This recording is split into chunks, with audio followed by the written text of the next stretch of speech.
to dance, taking a chance.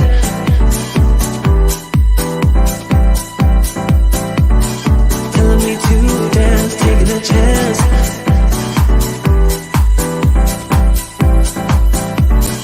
Telling me to dance, taking a chance.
Hey, I think you're on mute, Mick. Hi, how's everybody doing? Hi, Anthony. Good Hey, what's up, evening, Mick? everyone. How's I'm everyone good. doing? Thank you guys for joining us for another Thursday night. Yes, welcome to another episode of Mick Diaz Presents Who is SOCAL. And in this episode, we're going to find out more about our Phil-Am rappers, right, Anthony? This is going to be a great show tonight. I'm so Yes. excited. Yes, and in our show, Who is SoCal, we always feature a slice of SoCal Pinoys, but we do have a very special guest from San Jose tonight. Right. So all of California, so to speak, all of Cali. Yes, Right? Everyone all representing the tonight. west side, west coast, right? And so if you guys are watching live, hashtag live, and if you're watching the replay, hashtag replay. And since we're talking about rappers tonight, hashtag rappers. Yeah. Yeah, or hashtag MCs, right? I like MCs more. Yeah, hashtag MCs, EMCEES. Right? And so, Anthony, who are your favorite MCs? I have a lot.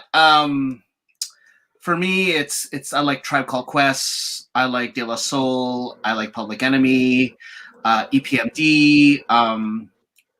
Nas is good. NWA. Paris. The list goes on and on. You know, Souls of Mischief, Stetsasonic, Kid and Play, Third Base. But enough of my collection. You know. Yeah. I have a couple. I love Common and Substantial, of course. Oh, Substantial. Yeah, he's dope. Yes, he's my favorite. And so, before anything, I would like to thank our sponsors for this evening, because without them, it'll be a little bit challenging to put on a show. So thank you to our platinum sponsor, Miss Olivia Keto Co. of Olivia Skincare and Med Spa. Thank you so much, and we hope to see you soon in our show. I know you said you wanted to do something with us, so yeah, we look forward to that. Thank you to our gold sponsor, Formula M Creatives. So that's the parent company of Mick Diaz Presents. And we have some raffles tonight. Oh my gosh. We've got some great prizes tonight. Yeah, we have 4 raffles, so everybody stick around. So thank you to Teresa Valmonte of Oily, Happy and Healthy. So it's an essential oils company. And thank you to Jenny Padayao of Binalot, Los Angeles. She really has like good inihaw na liempo. Yeah, and I'm getting hungry already thinking about what she's gonna be raffling off. Yeah, and of course that's a Wong Chung of CMC Legacy Group, and of course Michael Pablo of PST Gear. Yeah, PST Gear, what? Yeah, like he's throwing in a special bandana. So if you guys are familiar with this video that went viral, yeah, you know that bandana in that video, like he's like gonna give away one of those. Yeah, so that's the clue. But yeah, so let's get going, Anthony. Let's introduce Oh, our like special guests, our friends from SoCal, and of course, from we also have someone from the East Coast East and and from West San Coast Jose. represents. Yeah, Nice. yeah, yeah. We're nationwide. So to speak. So our first guest is Marlon D. He's a native of Oxnard, but he currently lives in San Diego, California. And his newest album, Act 2, is now available on all streaming platforms. So let's go ahead and say hi to Marlon. Actually, where is he? Yeah, so yeah, Marlon D is from San Diego. Say hi to him. Hashtag What up, Marlon, Marlon? everybody. Yeah, so he's coming on. Yeah, hi Anne. I wanted to say hi to our viewers. So Anne, Morant, Rihanna, Benaventura. Hi. Thank you so much for watching. Yeah, and we're trying to get Marlon in. There you go. What's happening? And so while we're waiting for Marlon, let's bring in RON. So RON started his career as an MC in the beginning of 1994 in San Jose, California. And in 1999, along with three other MCs called Phrases, right? Phrases? Um, they were the first all Filipino group of rappers opening for various acts in the Bay Area. And from acting to podcasting, RON continues to push culture and music on the social media app Kumu as a featured live talent. So we should ask him about that. Like, how has that experience been being on Kumu, right? Right. Hi, Exactly. RON. We're bringing you in. Where is everybody? Hi. There Hey, you go. Hello. Hi. How are you doing? I'm good. How are you guys? We're great. Thank you so much for joining us. Thank you for having me, Mick and Anthony. I hope you guys are doing good tonight. Yes, we're really good and excited to have you on our show. And speaking of old school, you're one of the first Filipino-Americans in San Jose, right? To start rapping and opening for various acts, right? Yes, correct. I first started as a kid, but of course I had to hone my skills until it was good enough to come out with a tape, or I thought was good enough to come out with a tape. And we first put, man, I feel so old. My first album came out on a cassette tape. You know what I mean? So we didn't even have extra money yet to get a CD, and you had to get extra money to get it pressed on vinyl.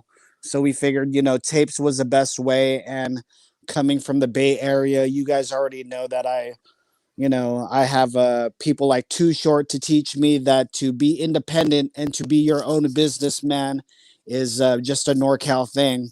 So Mm-hmm. I slang tapes out of my backpack just like all those other MCs during my time that was doing that. So yeah, that's how I had first started.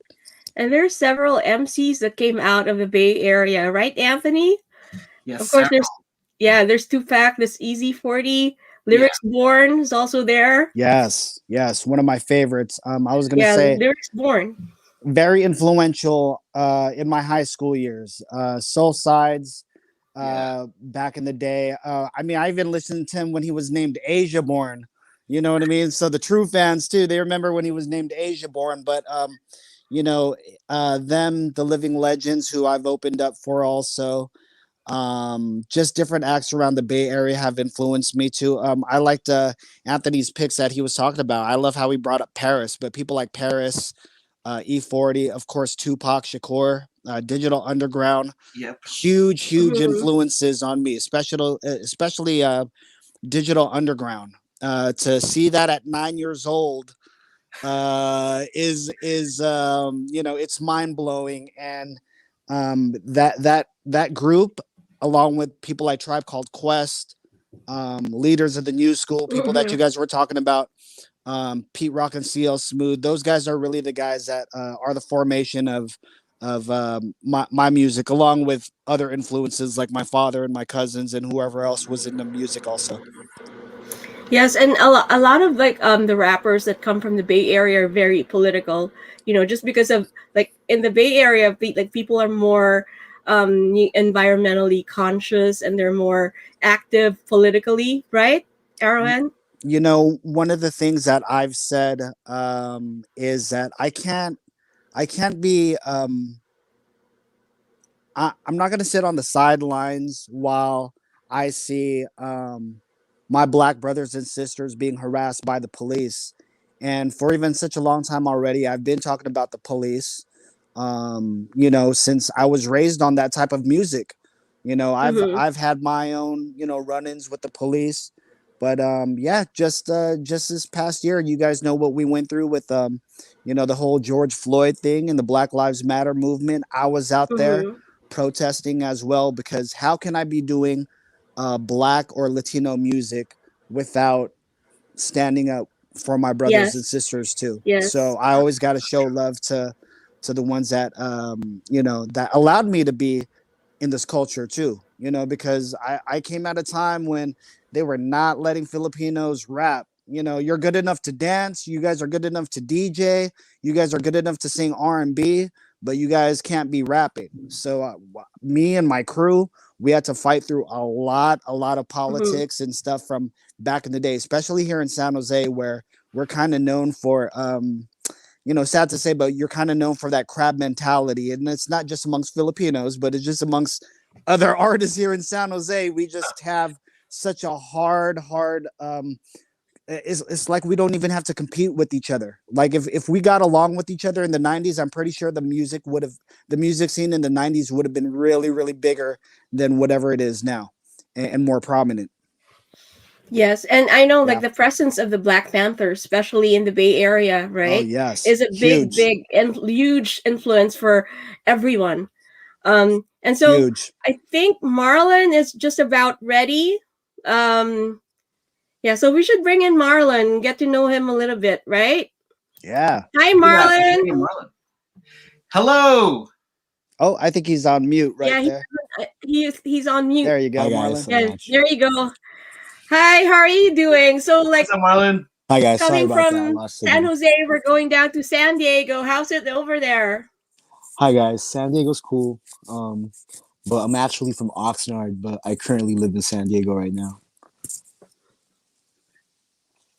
Right. Yeah, I love San Diego. San Diego's it's been different since the pandemic. 2020 makes it kind of, you know, Right. we're barely opening up again, but San Diego's beautiful, man. Shouts to everybody in SD tuning in. You know, Yeah, shout out to the 619, man. word up. Yeah. Nine. So, can you tell us a little bit about the hip hop and rap scene over in SD? So I gotta speak about Oxnard hip hop scene first because I'm Okay, from there. Okay. okay. Yes. So I grew up in Oxnard. Well, I was born in the Philippines, but I moved to Oxnard when I was 10 years old. So I'm from the same city where Stones Throw Records and Madlib comes from. Yeah. And as far as like recent times, the recent one that's blowing up from the Ox is Anderson Pack. But just like Mm-hmm. everything that Stones Throw Records did, man, it deeply influenced me from the time I was 15 emceeing till now that I'm 36. It still really influences me, and I Right. feel like that set the bar high. Now, as far as like, I went to college in Orange County in Cal State Fullerton, so I was also exposed in the scene in Orange County and also LA. There's a lot of great MCs in Southern Cali. Now, San Diego, I've been living here since 2010, and same thing, man. There's a lot of talented MCs. Like Mm-hmm. there's just a lot of MCs, a lot of talented MCs everywhere, man. That is so cool. I I'm mean, glad the scene continues to grow, you know?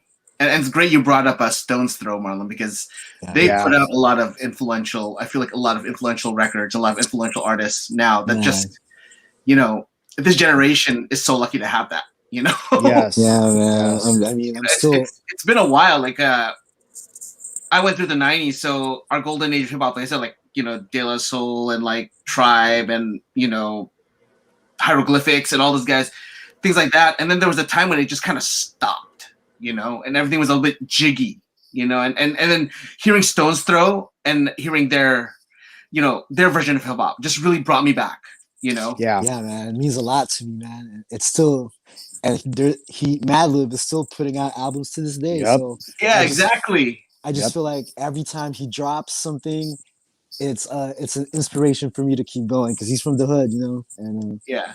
shouts to everybody from Stones and everybody from the Ox. Yeah. So true. That's so cool. And so our next guest is Soul Tree, and she's a spirit-centered creator focused on connecting communities through music, herbal medicine, and cultural gatherings. She was born in the Philippines, but she was raised in Marshall Islands, and having migrated to Turtle Islands and all over the world, it has taught her how to bridge people and place through the power of pen and plant. And she's a recent transplant from Chicago to Los Angeles. So let's all welcome Soul Tree. Hashtag Soul Tree, everybody. Yeah. Hey. Yeah. Hi, how are you doing? Hi, everybody. I'm doing good. I say What's my up, Soul booty. Tree? I'm doing good.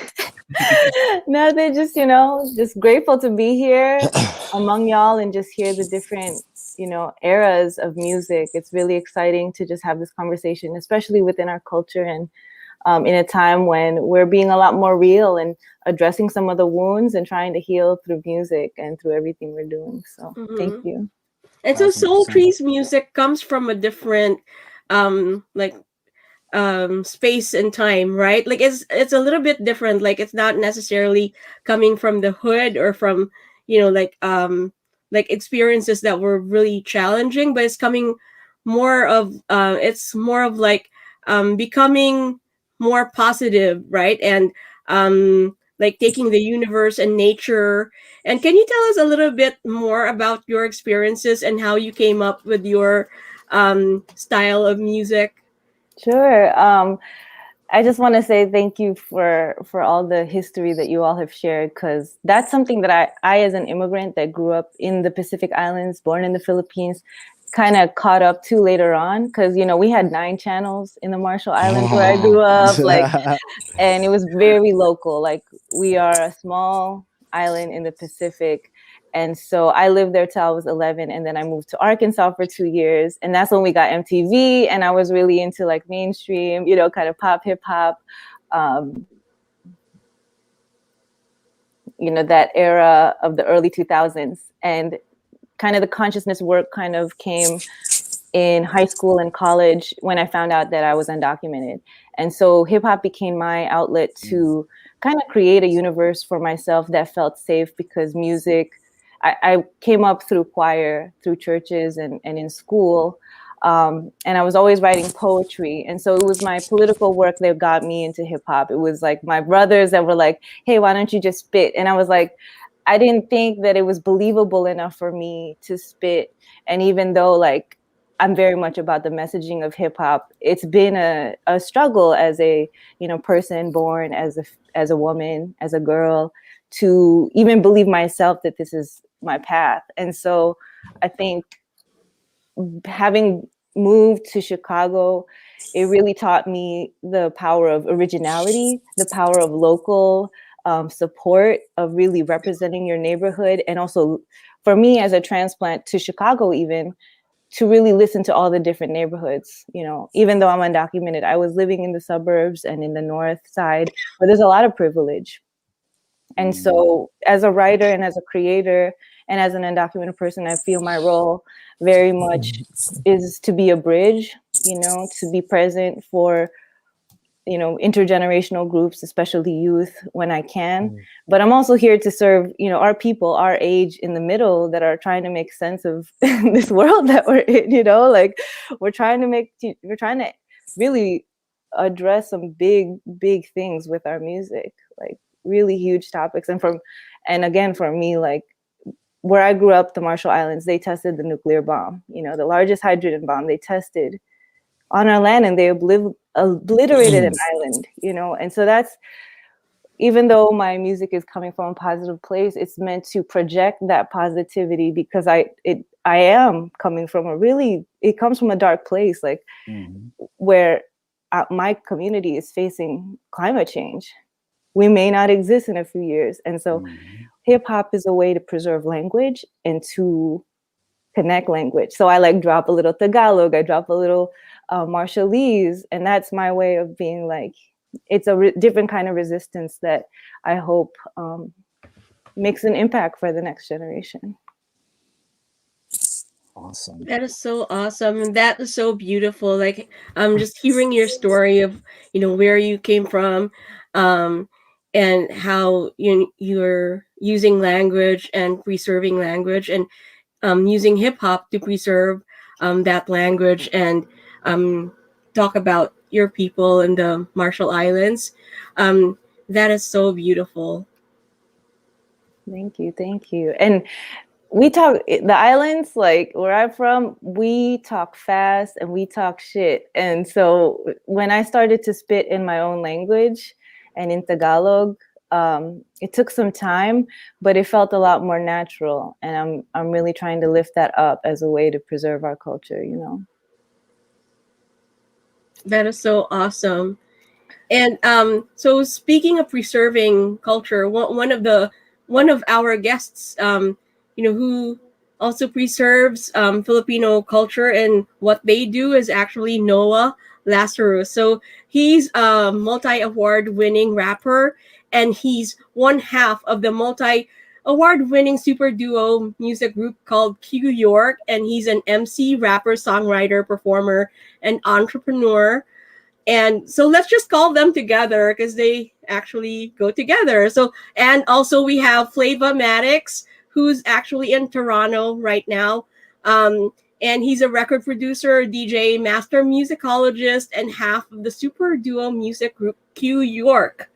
And his talent and commitment to his craft have allowed him to produce songs for Ron Artest, Far East Movement, JR, Philippine All-Stars, Augie Alcacid, Krista Kleiner, and Glock 9. So let's bring in both of them. So everybody, so there's like this one word that Noah uses a lot, right? Do you guys know what that is? Yep, I do. Yeah. So if you guys know, like our viewers, if you guys know what that word is, hashtag it. And let us know. Yeah. Yes, and let us know if you guys know what that is. Yeah. Yeah. So let's call in Noah and Flava Maddox. Yoy! What's up, guys? Hashtag yoy. Kamusta kayo? Hi, Flava Maddox. How are you How you guys doing? doing? Hello. Let's go, All right. Flava. How are you? I'm all right. I'm still here. I'm still breathing. We still alive. Yep. So Exactly. while we're waiting for Noah to get on our stream, can you tell us what you're doing in Toronto?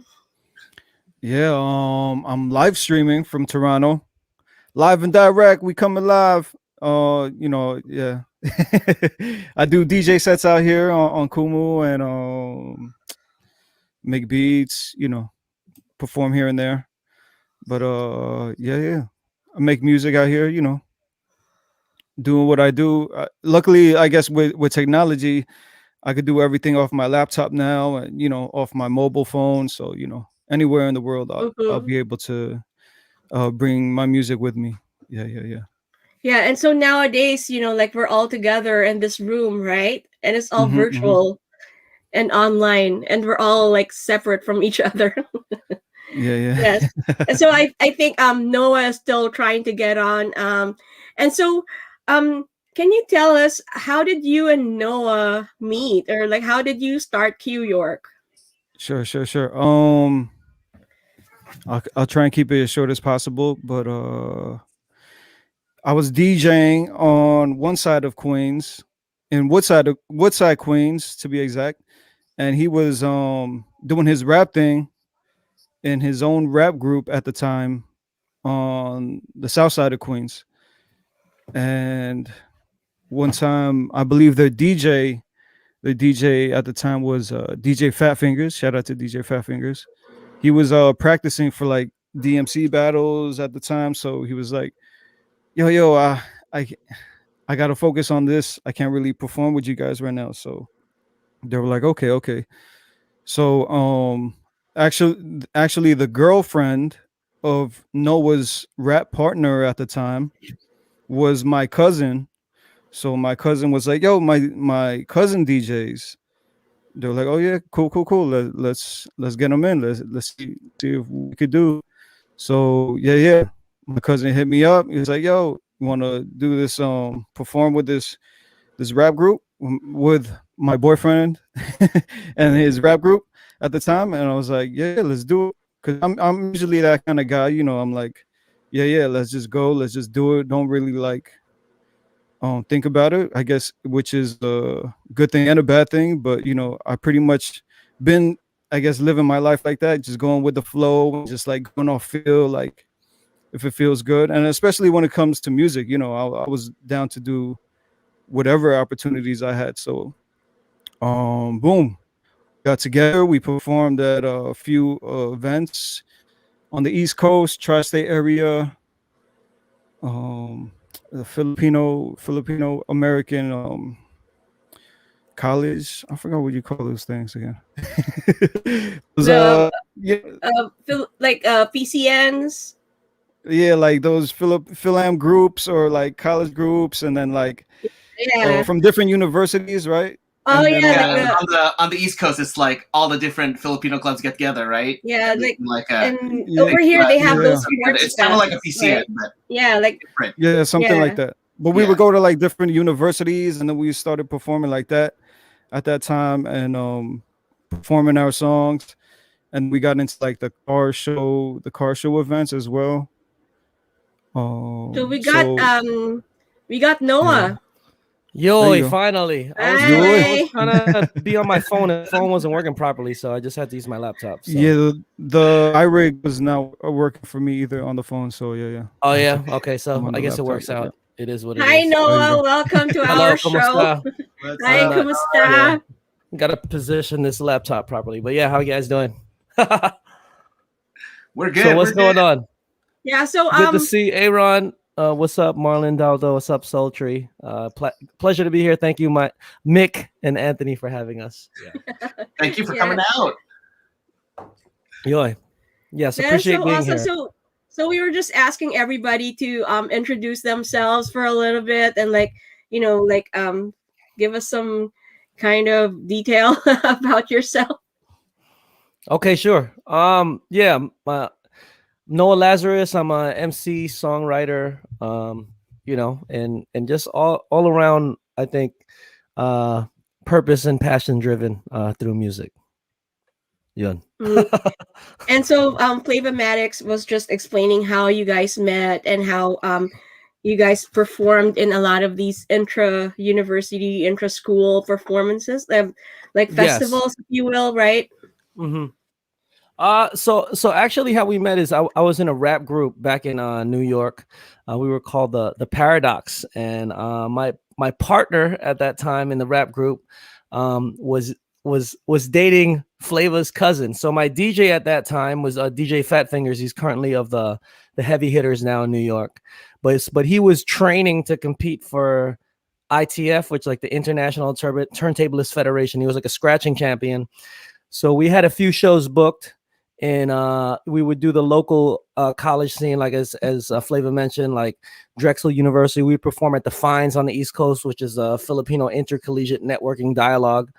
And basically, Flav, we said, we need a DJ, because we're from that era where like the DJ and the MC really like work together in tandem, and it just didn't feel right to perform without a DJ. Of course, you could always just do M1, and if you have to, you do. But we were like, we had some bookings, and we wanted to bring our best. So she's like, hey, my cousin DJs, and then Flav showed up. And then I think me and Flav kind of, when we met each other, you know, parang like we were from the same cloth, I guess. Ganon. Kasi lumaki sa Queens, New York. I can speak a little Tagalog. I'll try to practice Yeah. here. Kasi lumaki sa New York. Tapos kapag lumaki nandyan sa New York, we mostly grew up around in, you know, in the Latino heritage, like whether speaking Spanish, most of our friends might have been, you know, either that or Caribbean. So we kind of had that same kind of vibe where we were like usually the only Filipino around, but then, you know, we ended up doing these Filipino events. And basically from then on, after he DJ'd for us, we just hit it off. And then I don't think we spoke. Then my group broke up. We split up because, you know, I just had to focus on school for a bit. And see, Flav was like, yo, I'm making beats now. And then I just went to his house, and from then on, it was like every single day we ended up building a studio in his house. Right, we converted one of the closets into a vocal booth, and just parang every day we're just recording, and I would just sleep on his couch, and you know, that was it. Every single day got on. Yeah, that's pretty much when I guess Q York was born, or being born at that time, when this is probably like around 99, 2000 or so. Yeah. Yes. Yeah. Yeah. And just like any other like you know, kind of musician, you know, it all starts with like jamming with each other, right? Like jamming in your living rooms or garages, right? And it seems like that's what happened with Q York, and Q York was born out of that. And so can you tell us what your creative process is when developing your own projects or working on other projects? We can start with RON. You know, my music process is pretty much if I'm ever in the lab, I gotta make at least 3 to 6 songs. You know, anytime I'm in there, whether I'm the one that's making the beat or you know, I'm writing to something. With technology nowadays, I get to not only connect with a lot of people all over the world, but I like settings like this where I get to learn about everybody. I love the fact that Marlon brought up Stone's Throw. You know, somebody like you know, Peanut Butter Wolf and Charisma, who's from Milpitas. You know, rest in peace to Charisma.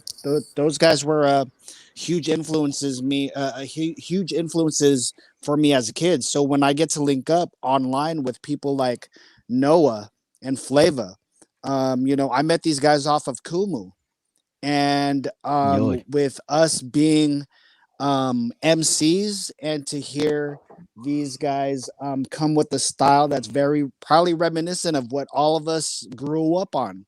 You know, probably on what Marlon grew up on what Anthony grew up on here. But you know, when I heard Noah's bars, you know, long story short, the next time I was in LA, me and him, we got together and we put down a song. And you know, we put down 2 songs now. So you know, just the connection of being able to either make music with other people or having the process of going to the lab, making that music. I just got to do it all the time. I figured if I was 13 years old, since I was doing this and I'm about 40 something now, I'm probably going to do this until I'm 80. You know what I mean? So I just see myself as always being a producer, always being a creator. Marlon?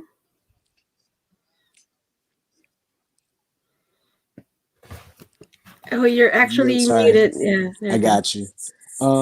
I write rhymes every day, but as far as getting beats, like the homies are always sending me beats.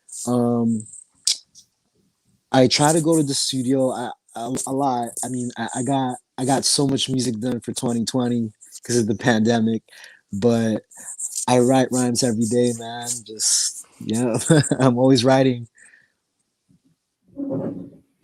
And Sultry?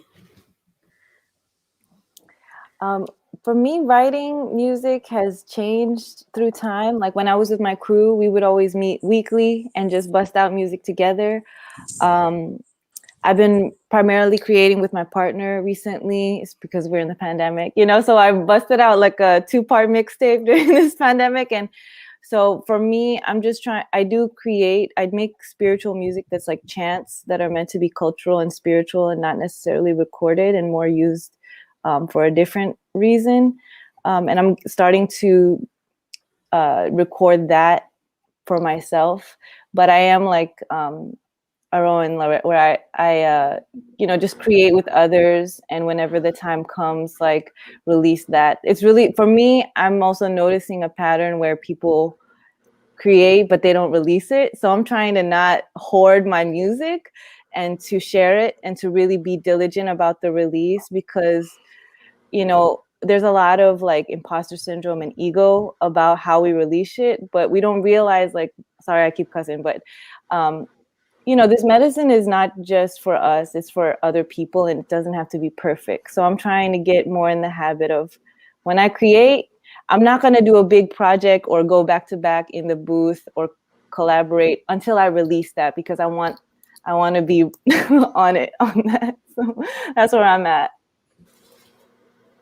That is so awesome. And then in turn, like, all of us get to hear, what you guys are creating, right? I mean, it's inspiring, and it inspires a lot of people. And so I have a question, like, since, you guys were talking about your creative process, like, what if the creative juices are just not flowing? Like, what do you guys do to, like, put something out? Like, if in the event that you needed to put something out right away, or there's a deadline that you're trying to meet, like, what if the creative juices are just not flowing? What happens? Noah or Flava? Oh, go ahead, I get, Noah. Or all right. Well, I you- think just you just step away from it, but then I it's just do something else, and then you'll come back to it. I mean, if there is a pressure deadline, or if it's like, let's say, if it's a project like that, I mean, what I try to separate is there's a difference between your passion and your talent and a specialized skill. So sometimes people might hire you if it's a paid project. They're just paying you for your skill. They're not necessarily, of course, we're artists and it's pure what we do, in terms of when we create our own creation. But in terms of that, it's like, if you're a professional basketball player, you might not have your best game. You can't compose a masterpiece every single time, but you got to show up. So I think at the end of the day, that's just really what it is you just got to show up, and you give it your best foot forward. You might feel like, all right, this is not my best, but you just keep honing your craft and working on it. And what might be, for you, it feels like 50%, but let's say for your client or for whoever you're working with, for them, it might be like, oh, that's 125%. So I think it's just all about effort. Yeah.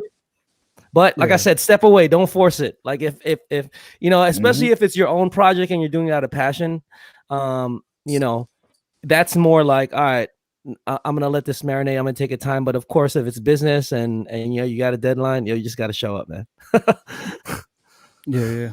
Yeah. But sometimes you could, like, we do give our best, of course, at the time. But of course, sometimes, I mean, later on, you may feel like, oh, I could do much better or whatever. But it's usually like that. Like all your older stuff, you're like, oh yeah.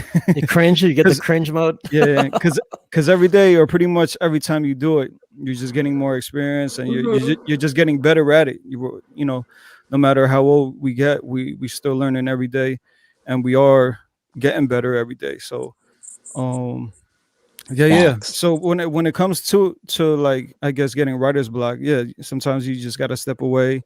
Maybe listen to something else. Don't listen to what you're doing anymore. Go get inspiration by different artists, different music, or maybe just do something else. Play basketball. I don't know, play video games, whatever else you do. Just do it. Clear your mind. Come back to it, and usually with art, you want it to be fun and easy, not like stressful and hard. Like, oh man, I ain't getting it. Or, this is horrible. Sometimes, I mean, you want it hard, but yeah. But yeah, step away, come back to it, let it flow, and you know when it feels good, it's good. And so, speaking of influences and inspiration, who were your biggest influences? Arwen, you look like you're ready to answer. Oh man, I was gonna say, that's kind of heavy right there. I mean, well, probably my first influence was probably actually my dad, because he grew up on not grew up, but he was at a typical Filipino dad. You know what I mean? Um, so I learned about Rick James before David Chappelle came around. You know, my first concert was actually a Rick James concert because if I'm thinking, all right, if we're in our 20s or 30s or whatever, my dad probably wanted to be Rick James when he was a young Pinoy male coming up. You know what I mean? He dressed like him. He had long hair like him. He had a mustache like him. You know, my family would always make fun of him, you know, for that. But no, I love my dad. But I was gonna say a lot of the music that he played was Rick James, Cameo, the Mary Jane Girls, Lakeside, the Gap Mhm. Band, the Daz Band. So these were the first bands that I got to see in concert. And later on, of course, when I started, He's lagging a little bit.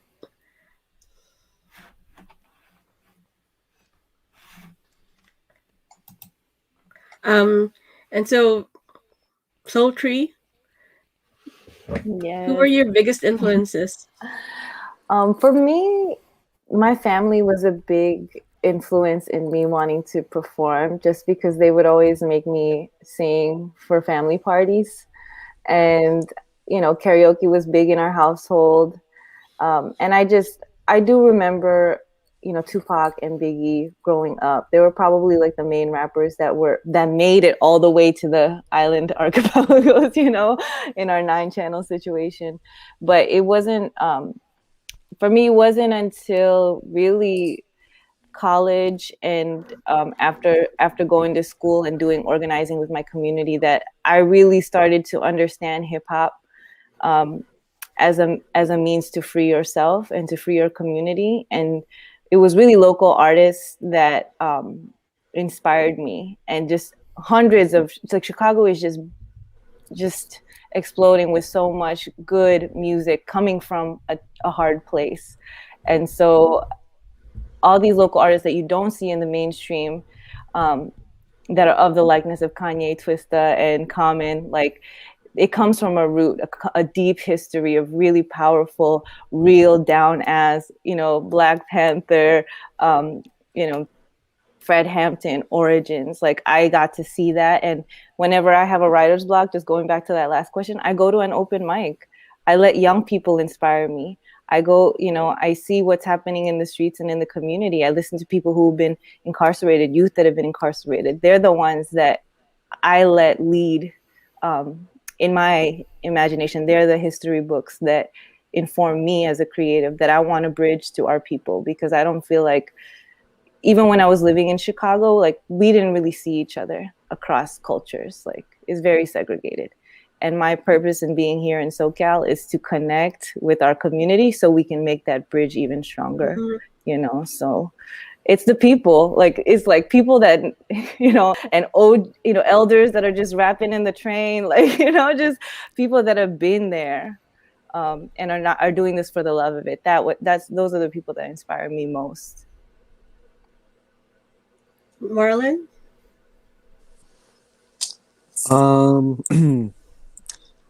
I'm just a student of hip hop, man, and everyone that you can think of in the mid '90s. Like, I was born in PI, but I came to the Ox when I was 10. That was like 1995. So everyone you can think of from that era, from Biggie, from everything from Death Row Records to like Raucous Records, Rhyme Sayers, just, you know, Tribe, Wu Tang. Like, I just love everybody, man. Everybody influenced me. Too many to list. Like, it's too many, you know. I hear you. It's true. Like there was like a watershed back in the 90s. It's too much.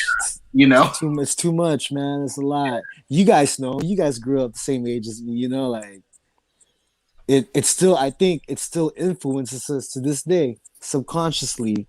I think the 90s never left us. I think it's ingrained here and it's ingrained here. You know what I'm saying? Like, that's not gonna leave the system. And I try to be open minded, don't get me wrong. as an avid hip hop fan, I try to stay in tune with what's going on in 2021. I listen to Same here. everything, of Yeah. course. You know, I give everything a fair shot and a fair chance. But to be honest, it just doesn't wow me like the '90s. I don't know. Yeah, it's tough. Like sometimes I feel like I'm the old guy who's like, get off my lawn, kids. Get off my lawn. With your trail. Get off my lawn. It's like but whenever but you're right though. A lot of my the younger, like my god kids now, like when they talk about hip hop, I start giving them CDs from my collection, Here, listen to this. This is Most Def. Listen to this, Black Star. Listen to, just really, just really kind of like deep, like messages and just good beats, And don't get me wrong, I don't want to make it seem like there's no great MCs in 2021. There's a lot too. Yeah, there is. 100%. But I think you have to look for it just a little harder. Like you have to look for the great MCs, like. Which is crazy, right? Because before it's like what Arwen said, we're just trading tapes, and like now we have the internet, and it should be easier to find these things, right? Like, you get on a playlist, you get on spot, and then you just. But sometimes it seems like you're right, it's tough. They're like diamonds in the rough that you gotta have to dig, And you know how I know we're getting old, and how I know they're getting old. Like Snoop is a grandpa. Like a lot of these guys are grandparents. Like for example, like Ghostface is a grandpa. Yeah. I know we're getting old because they're getting old, So, but there's something about the '90s that I think it's commendable that they're still relevant to this day. They're still, man, like nothing's slowing down. They're still dropping shit, dope shit too. Not whack, like dope. I definitely think the musicality of the 90s and just the reference to original and historical and revolutionary music in hip hop music was way more present. And I think that it's still there now, just in more subtle ways and with a lot more technology and a lot more, people can just make a beat with just templates, and make money off that. And so there's a little bit of the quality and the refined aspect that is missing, but there's also a lot of like just so many different types of like melodies and voices and stories that are coming out in this current stage of hip hop, but it's not going to be always that top tier for every artist. Like they might have one track that is like, oh yeah, this is a gem, but it's not like the entire project is the one, because you can just do it so much more easily. It wasn't the make it or break it project no more. And it's also the culture is different now. I mean, if you look at the 90s, that's the golden era. So that's right before MP3s. So because MP3s and technology really changed the game, because that was when you could go platinum, you can go, you could sell X amount of units because, there's no other way to get the music. So, and then what happened is, I think in today's era, as Sultry was mentioning, and just everything, like with the technology, there's a lot more access, which does give, I guess, it does level the playing field somewhat, but at the same note, it does kind of water it down, because some people are just doing it because they can do it. They're not necessarily like, before it's like, you really got to be all in. Here you can kind of dibble and dabble. You might do some music, you might do some social media, you might do memes, right? You do a whole bunch of different things. So music is not like necessarily always a full-time job, I guess, in that way. Where somebody's looking at it, this is my all now. The music, I do music, but I also do this and I do that, Exactly. Yeah. I just want to give props to Q York. I remember seeing Q York. I performed in Delano Filipino Festival, and Q York was there. That had to be.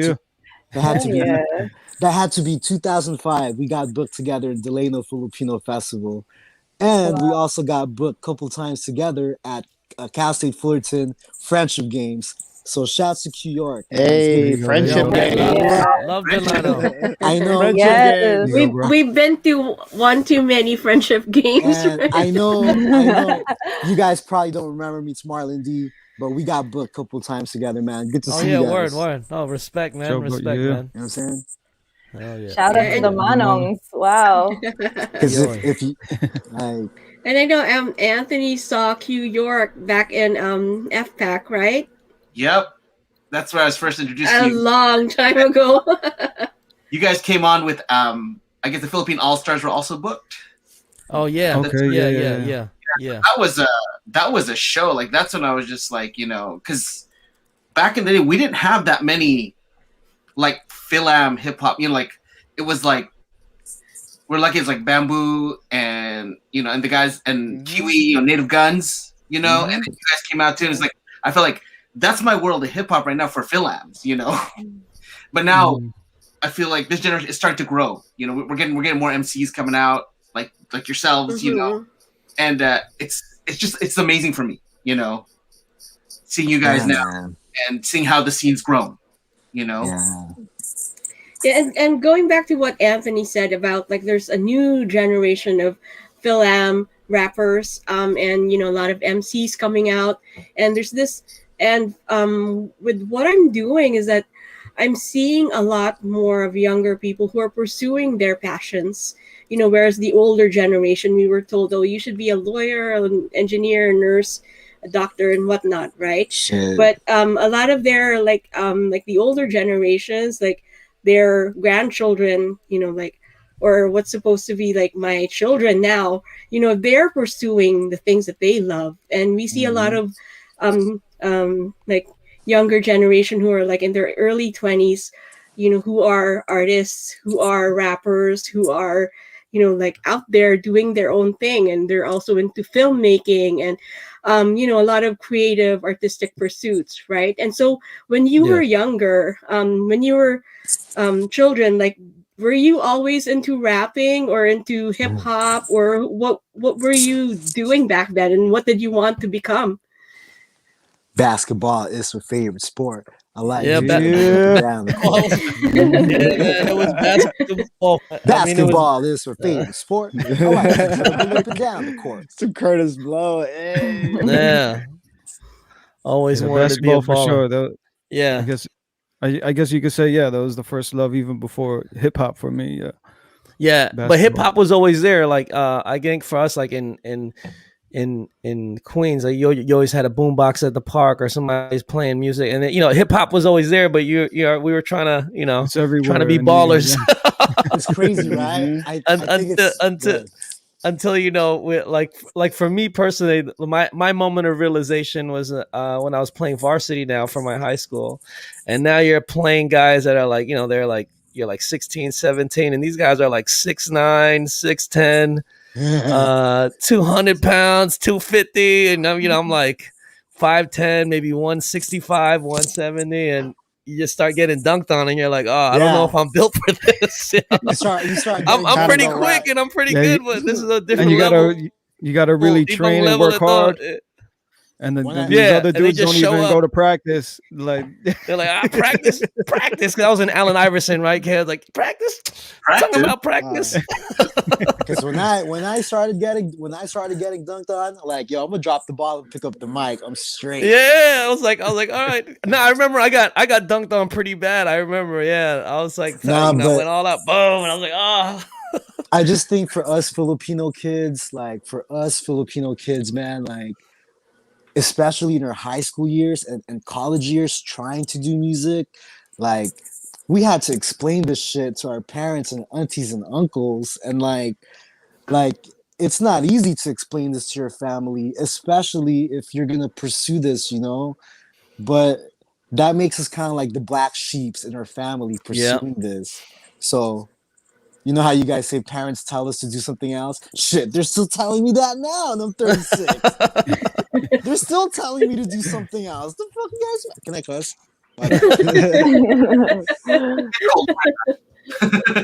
I always wanted to be a performer. Like I used to want to just be an R&B singer, but I don't even make R&B now. But I was in like the 90s like girls group era, so I was doing choreography with my girls. We were doing cultural performances. And it wasn't until later. I started doing poetry when I was young though. So I was always writing, and then later it transformed into like hip hop, But I say hip hop saved my life because I feel like I was living a lie and trying to, you know, make my parents happy, live for other people. I was going to go into law just because I wanted to represent our community, but I was not happy and I wasn't healthy.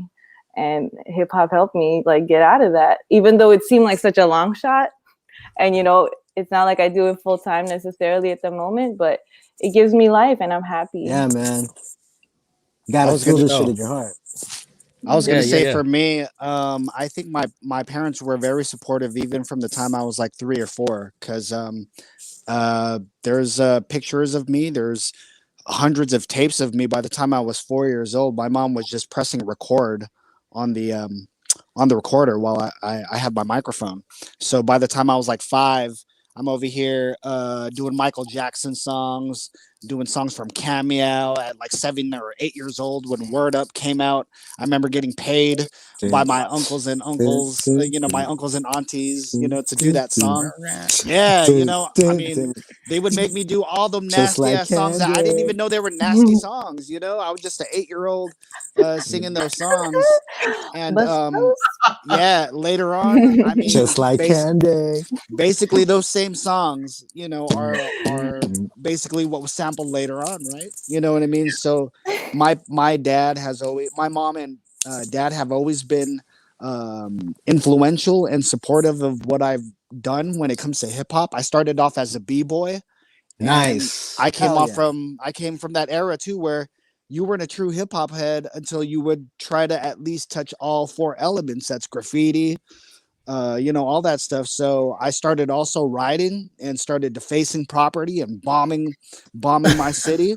That was you. That definitely was me. You know what I mean? So like, I definitely had to find where I would go, whether it's music, whether it's DJing, whether it's producing, or whether it's rapping. And from b-boying got me into a whole bunch of trouble I shouldn't have been in also, but rap music is what got me out. So when I first started, the first time I heard Tupac, Digital Underground, same song, that's when I knew I wanted to rap. That's when I knew I wanted to rap. So that was your record. Kid. Yo, man. I was a little kid, but I knew, I know that record by heart. I remember my dad buying that same album too, because he thought it was dope. You know what I'm saying? So if my dad thought it was dope, I knew it was dope. I was already a Humpty Hump fan, so I'm like, I gotta get the song. So it was that, Ghetto Boys, and a whole bunch of other people definitely influenced me to pick up the mic. Yo, man, let me. I just want to add something to what Irwin said, man. Like, there's just something about the Bay Area. You guys got your own world, own vibe, like whole style. Like, I respect that, man. There's just something there's something coming out of that area that's just, it's always timeless, like. You know what it's called? Shit. You know what it's called? It's Carl the Fog.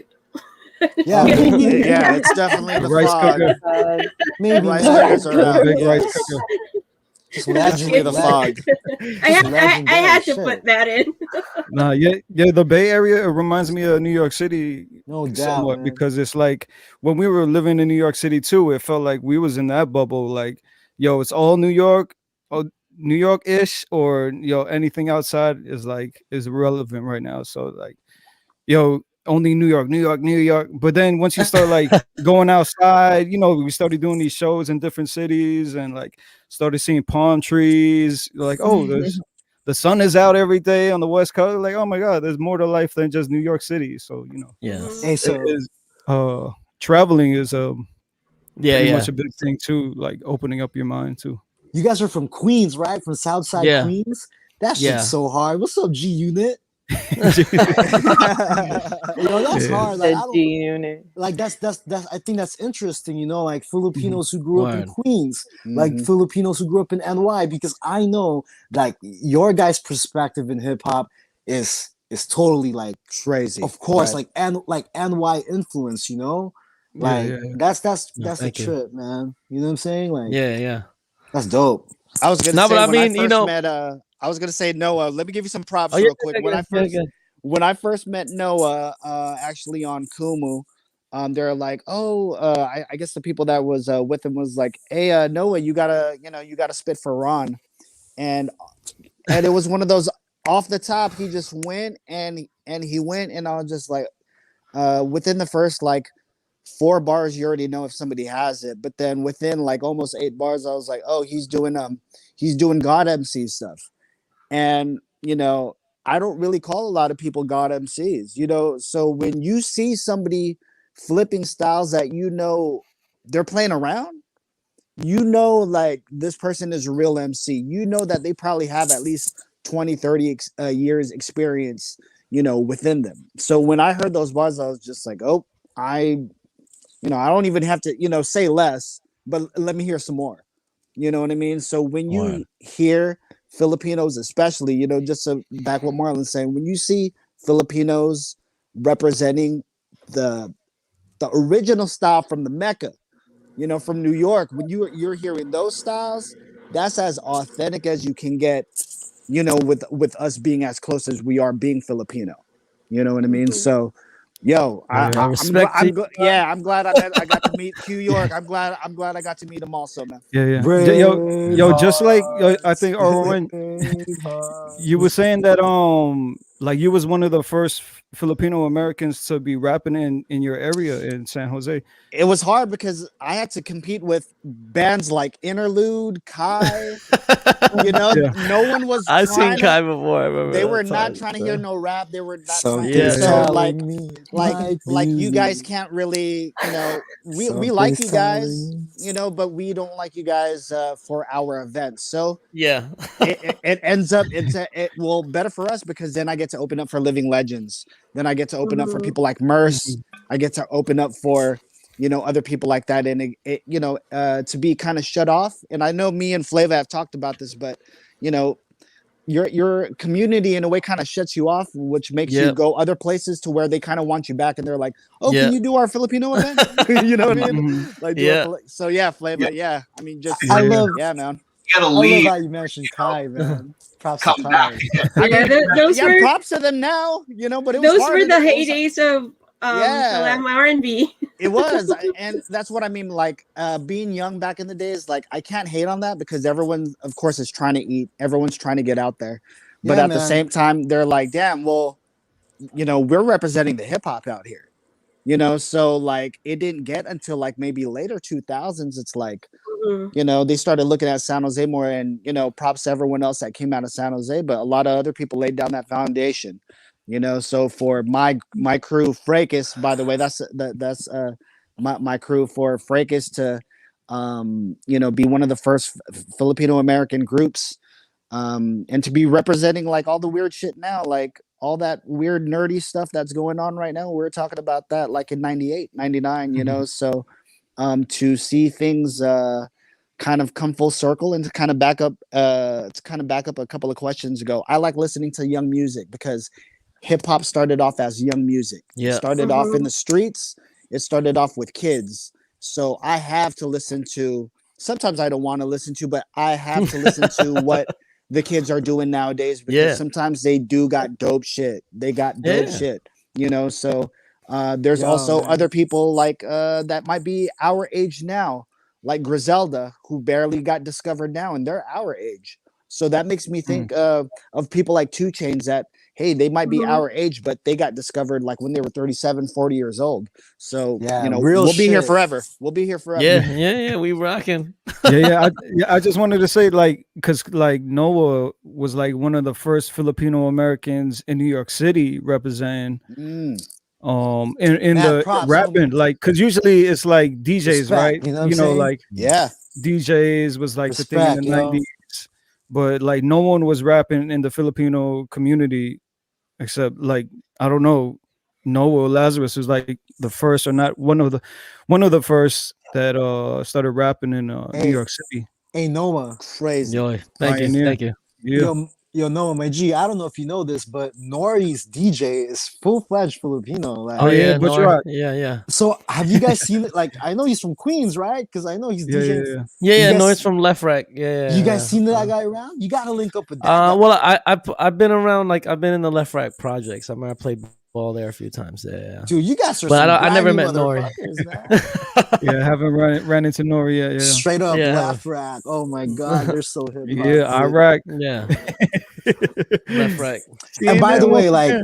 hip hop being originating from New York, I always feel like it just has its advantages. Like it started from in your hood, man. Hip Yeah. hop, New York. Well, yeah.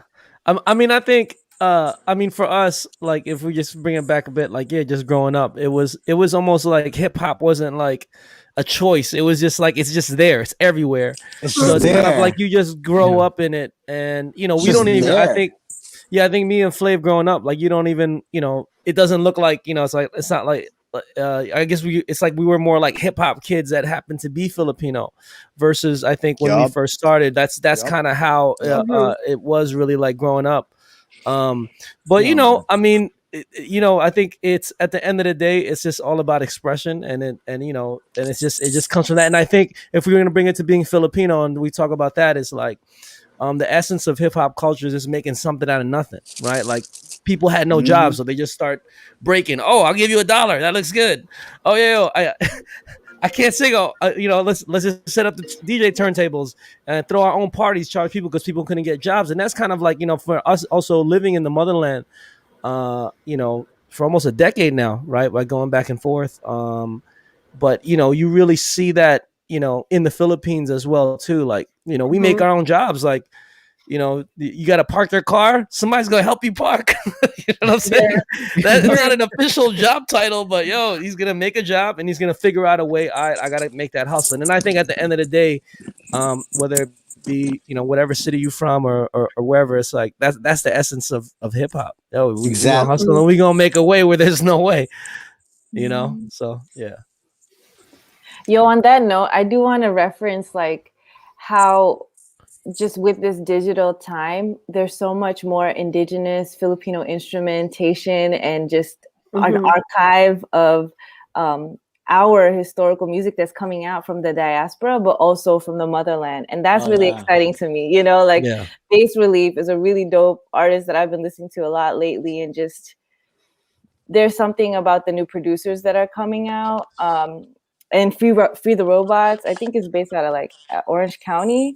He's a really dope producer that I just got put onto that from moving here. So like just sharing my journey, it's like it felt so far away to be around. Like Filipinos were in Chicago, but like Filipino artists that do necessarily hip hop or Pacific Islanders that do that felt so far away. And now that I'm here, I'm being put on, through working in a restaurant, just like learning about like the OGs of this land, I'm just like, that is really exciting to me that our instruments, kulintang, is, coming out, and that those beats, I feel like that's a new revival that's coming out for our music. Yeah, I'm really glad that that's really taking the forefront, because back in the day, like there were groups like Kulintronica that were doing electronica but using the kulintang and using all Philippine instruments, but with like kind of a drum bass kind of sound, and it kind of was like kind of indie, Now like what you said, like these beats are showing up and you can download them now with technology, and you can listen to them and really just like, yeah, I'm down with this, and then maybe make a rhyme with it, or take it to the next level, stuff like that. Like a lot of our friends played in Regalia groups and like Kulintang groups. It was cool just to be able to see that it's starting to grow. Like like this new generation is discovering and really wanting to be part of that. It's not like, my dad made me like learn this thing. It's like, no, I want to learn. I want more, which is amazing. Always good. Speaking about Free the Robots, side story, that one of the guys in that group is in a crew called Bam Tribe, and my brother used to b-boy with him. Like I have old tapes of him in like cypher and battles. That's Free the Robots. But like, yeah, back in the day, yeah, like they're really good. I like Free the Robots a lot. Yes. Yeah. And so I have like a question, so we're talking about like a lot of Filipinos getting more into creative pursuits, and how do you think us Filipinos are now perceived in the hip hop industry? How are we perceived right now? Yeah. Like I gotta give. Go ahead. Oh no, I was gonna say Marlon, but but before that, I was just gonna say maybe we're still trying to get over the hump as far as us being at the forefront, like holding the mic and stuff. Definitely, I think maybe in the R&B window, maybe we get a little bit more luckier with representation there. But hopefully, because I just don't want Pinoy's just being the engineers and the DJs and the people behind the scenes. You know what I mean? So Yeah, man. I'd love to see more Filipino rappers just kind of being more on a mainstream level. You know what I mean? But I think, in my opinion, it's still gonna take us some time. What about you, Marlon? What do you think? I know that we get a respect as DJs, and I gotta give props to DJ Babu, DJ Qbert, everybody that's been holding it down Mm-hmm. on the DJ tip. And as far as producers, we got Illmind, we got other cats that's been doing their thing. Now as MCs, I know that, or even Chad Hugo from Pharrell, Mm-hmm. from the Neptune. So Neptunes. Right. I think Black Eyed Peas, they've made some strides. I gotta give a shout out to Native Mhm. Guns. Like Sure. Native Guns, I just think Filipinos have definitely made their strides to be in the forefront of the mic. Um, but like you're right, bro. It's still kind of far fetched. I just feel like there hasn't been someone on the mainstream tip. Not that we're trying to be mainstream. I just think my Filipino brothers and sisters are dope. But to get pushed in the forefront of the mainstream, no, it has not happened yet. You know what I'm saying? We're in the underground. I think we live very well in the underground, but yes, we deserve a mainstream we deserve a mainstream shot. And I think America's changing. I think it's a turning point in the country where I think they're ready for a brown voice. And shouts to my black brothers and sisters and everybody, everybody in the United States as the minorities as a whole. But I think it's time for the Filipino American voice. We've heard from the Hispanic voice, but it's Mhm. time. I think it's time for the Filipino voice too. Dude. Like, And so, what do you think Uh, will it would take for Filipinos to start supporting film artists like you guys? it's I, not going to start with the Filipino community. I think other. well, I For I real. I I already started think laughing I see. automatically. I'm sorry. it's not gonna it's I just want to make it clear. Don't expect Filipinos to support us. It's not gonna happen. I think it needs to. We got to start making music that will connect to other races, and Mm-hmm. not Yeah. not not that we Yeah. don't. Not that we don't know how to do that. I know we do, because if Black Eyed Peas can do it and Neptunes can do it, we know how to do it. well, But yeah, that's all. But for for me, I think the time is coming, but I think I mean, just to add on to, if it's not coming, like, there is a whole Asian American movement happening now. Mm-hmm. Mhm. I mean, Disney just did the first Southeast Asian princess, right? Then we had what is that movie Boogie just dropped, telling a Chinese American Yup. what is that? So basketball player, that's the guy that wrote Eddie Huang, that wrote Yup. Fresh Off the Boat, right? So, there we're coming are up. yeah, there's strides happening, but I mean, for me, if you're gonna ask me, I think it takes ownership. I think it takes owning everything. Mhm. Like, if we're gonna Mhm. talk about being Filipino, we gotta own it, and not just own it for the fact that we own it for ourselves, but we own it in terms. The problem that happens I think within the Filipino community is we are a very divided community. I don't want to, like, so we got 7,107 islands. Amen. Everybody speaks Amen. different dialects. You got Christians, Muslims, whatever, people following different religions, different dialects, communication, Philams, right? Even within the Philam community, you got the Philams that are born here.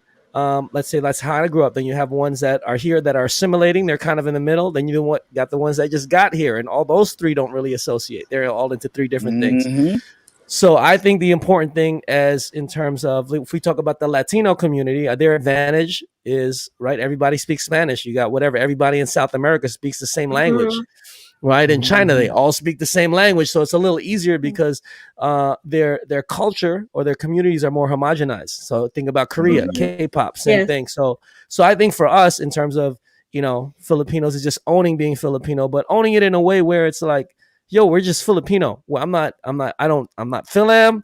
I'm not Mhm. whatever. I'm not Bisayan. I'm not, we're all the same. And I think Yeah, once yeah, we yeah. get that, then we will get it. You know what I'm saying? But at the Amen. same note, Amen. it might not come from Filipinos. It's going to take others, because even me, through our journey, like what Aaron was saying, is like, you know, when I was in Queens, Filipinos looked at I was the complete black sheep. And I was like, oh, you rapping? What's wrong with you? You know, but then when I started getting good, oh, yo, we want you at all our shows. But that's just what it is. Exactly. And we have to accept it for that. So I think it also comes to, when I say ownership, it's not just the music, it's ownership of our stories. We got to be the ones to tell our stories. If we got to produce our own movies, that's what we got to do. We got to make our culture normalized and when we own it like that, but a lot of it also comes from the pain of our past. When we were, you know, we still hold on to, like, you know, those I guess residuals of being colonized for 300 years or 400 years, right? From there, right? Where you see the skincare products, all these things. So, I mean, you'll have those kind of pains and things that hold us back, but we have to kind of set ourselves free from those things and say, all right, this is where we at now. We got technology. We got, you know, people diss English, right? In the Philippines, oh, no split. But yo, we got English to bring us together now because everybody speaks English. So we should use that as an advantage too. So I just think it's those things, but I think it's just gonna take ownership. We gotta own it. We got to start our own record labels. Like look at 88 Rising. Whether we gotta just start we have to own it to that extent where it's like we're willing to, you know, do whatever it takes to get there. So yeah. Hey man, I'm rooting for y'all. We gotta do it ourselves because you gotta do it ourselves. Ain't nobody gonna do it for us. I guess I don't want to get you know, the white man or whoever's in charge. You know, like that's never gonna happen either. You know, like until like I don't know when, but you know, we just got to do it ourselves, basically. Yeah, Make it man. happen. I want to see my peoples win. I want to see my peoples win. Like. I respect my fellow OGs so much, you know. Like I've seen you guys rock and sell and give out CDs and sell CDs, and I guess what I'm saying is, you know, OG has helped the industry in so many ways, but it's also damaged and hurt the music business in so many ways. Like us that's been doing it for 15 years plus, we had a chance to grow up with this and see it transition from tapes to CDs to MP3s to now we're not buying CDs. Now we're just streaming it. You know, like from the way music is being made and consumed, it's so different. And on top of that, this industry changes every 4 years. So it's like not only we have to stay artists, like we have to constantly adapt and keep growing with this because dog, like in about 3 years, a whole bunch of other apps is gonna come through. And it's like we gotta keep putting out music in different ways. The way we heard it back in the days on the radio or TV, it's not like that, dude. It's like this is how people hear music. You know, there's actually a theory there's actually a theory that's going on right now that if you know, Drake were to all of a sudden go independent, that would be the death of the record labels. Straight up, the record companies. Straight you know, up. so he don't need them. He does not. He doesn't, and we don't need him either. We do not need the record labels anymore. He does not need them, man. The early 2000s, it would just be the hardest thing to, first of all, come up with money to get studio time, and to go in the studio and to record this. Make sure that you have enough money to record it, and then you would have to go get it pressed somewhere to go and shop it. Nowadays, I can make a beat on my phone, put it on SoundCloud, and have Noah throw a verse on there, have Flava do some cuts, and some kid in Minneapolis could be listening to my stuff by tomorrow night, thinking that, you know, we spent 15 hours on it when we're like, hey, you know, we only spent like less than an hour here. So I love and hate the way music is nowadays. You know what I mean? I love it because there's just so much of it. At the same time, hey, you're also fighting with this person to get listened to. You're fighting with this person to get listened to. So yeah, there are advantages of, hey, I'm Filipino, listen to me. But also, I'm one of those that don't listen to me just because I'm Filipino. Right. Like me because my bars are the shit. Because I spent hella hours making sure that my bars are tight so people like Noah don't have to make fun of me to where all they care about is a beat. All they care about is a beat. Or all they care about is, you know, certain things. So those are struggles that I have to. Do I come up with something catchy right now, or do I come up with something hard that'll impress my peers? You know what I'm saying? So it's hard. You know, it's hard. Do you make good songs, or do you stay true to who you are. And if you can find a Yo. combination of both, that's excellent music right there. You know, We gotta spit that shit. You know what I'm saying? That's so true. sometimes you got to. Sometimes you gotta kill For it. sure. We Sometimes gotta you gotta kill spit it. that shit. And Yeah. check it out. Yeah, every like time, man. us, we're OGs. You know, we've been doing this for a while, and I also feel like it's our responsibility, guys, to school the younger generation. You know what I'm saying? Like we have to school them to guide the mistakes that we made, or you know, like we've made some mistakes in the music business. You feel me? Like we all have. And I feel like it's our responsibility to guide the youth to like, hey, watch out for this, watch out for that, you know? Not even in just music business. Sorry. Life. For sure. That's I the don't many know, man. lanes of being a musician, you know? You can definitely do your own workshops or just like record on Zoom and pass that out, because I don't feel like we have like a necessarily hip hop Filipino community yet. And I think it has everything to do what Marlon, Noah, Aaron, and Flava have said about us, you know, just even having access to who we are. I think in the last 10 years, a lot of knowledge of what our different provinces and languages are has come out, and people are unpacking their anti-Blackness and unpacking their wanting to be, you know, assimilating, and also not having our own stories. And if I could just like, you know, people that I look at as far as paving the way for Filipino hip hop, I'm looking at like Ruby Ibarra, I'm looking at Kim Mortal in 100%. Canada, Slay Riz in New York. We're talking about Han Han in Canada as well. Han Like, Han, yep. you know, She's dope. people are finding their lanes and being innovative about it. And I think there, in any industry, there are generational gaps, and the only way we can fill it is through collaboration and not just bringing each other down. You know, like, yeah, like Amen, it's hard, amen. especially with technology, because Facts. I also came up when technology was also shifting. So I'm kind of in the middle, you know, I'm a late millennial or whatever.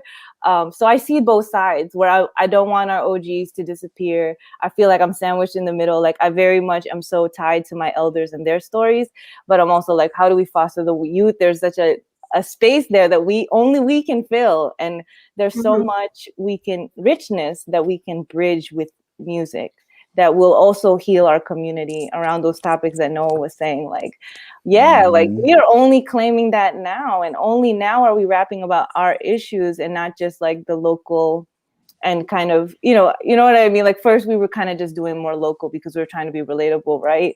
But now we can dig deeper and deeper, because some of us are learning we're Ilocano, we're not Tagalog. Like, yo, like this whole time I only learned about my ancestry in the last 5 years.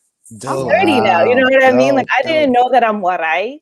I didn't know I had a Ilocano ancestry. I do. And it's been a puzzle piece that I feel like we're slowly incorporating in our music. And I encourage y'all, like, if y'all release stuff about hip hop knowledge, I will share that shit. Like, you have my pledge that I'll share it to Chicago youth that are of our culture and not, you know, like, that's important. We have to keep, you are the archive, you know, and Anthony, you better release all those archives that you got to, like, with your technology, you know, outlets, because people need to see that, you know, those are the stomping grounds. It's tough. Definitely. I mean, I have to transfer a lot of that tape. That's a lot of VHS tape and beta tape. Oh, A lot of cassettes are like. how do you even do that? I don't even know how to do it. Like you have to connect your VCR to like whatever. Yeah. I don't think they make those machines anymore. I think they're obsolete. Yeah, like how do you? Because I have a VHS of like some of our first shows, and I was like, I want to transfer this, but I don't know what to do. I don't know. they have places that do transfers. Yeah, Places. I mean, you know, I mean, Soldier has a point. Like maybe we should start archiving these things so that we can share with the next generation. You know, word. So they have a jumping off point. You know, We didn't, because we just had to find our way. You know, so the next generation, you know, and then it just built from there. Like, they'll archive, and then they'll archive, and they'll share their stories. You know, Yo, and man, it just grows. I'm glad we did this interview. I feel like tomorrow's friendship. I feel like tomorrow's like a friendship games reunion. You know what I'm saying? Like, yeah. Minus the party at the end, right? Well, I mean, we still can do that too. I am excited. I don't know. virtually, right? Virtual party. I'm getting old. I don't know if I could shoot Goldschlager. Ring the bell. Well, nobody's gonna know it. Well, nobody's gonna know what you're drinking anyway. Yo, man, I'm gonna be Well, it's sipping Goldschlagen, tomorrow. guys. I need to get that tanned away. Oh yeah. Red Horse. When you got that many Filipinos, they all had different alcohols. But I Yo, mean, tomorrow's gonna be lit. I can't wait. Red Horse was the thing. Like, okay, Good shit, man. You guys excited to rap tomorrow? I'm excited to rap, man. Oh yeah, man. Yeah, this. I mean, don't get me wrong. I've been yeah. excited, but after tonight, Oh yeah, I'm I'm excited hyped. now. I'm hyped. You know, always. This is what we love, right? So it's a, Yeah. it's a, yeah.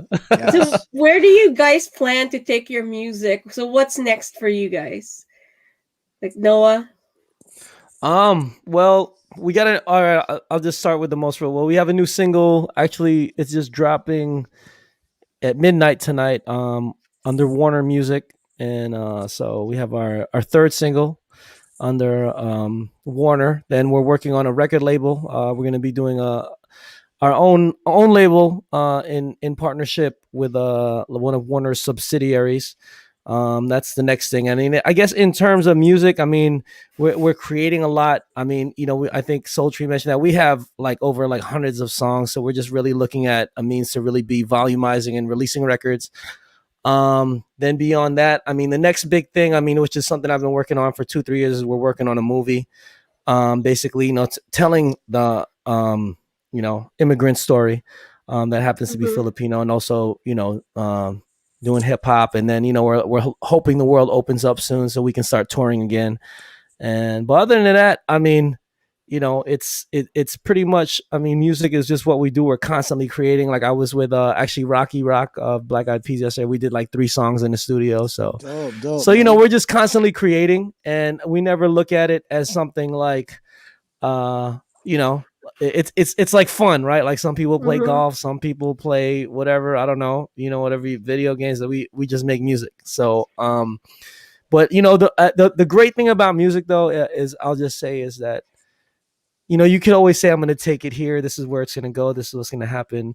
But it's like children, right? You make a song and it just finds its own way on its own, and it takes you where it needs to go. So I think at the end of the day, Yes. we just focus on the craft, and every single day, you know, we just try to be better. I mean, that's all I can pretty much say. Yeah. He said that so casually. You know, I'm making songs with Black Eyed Peas yesterday. You know, 3 songs. You know what I'm saying?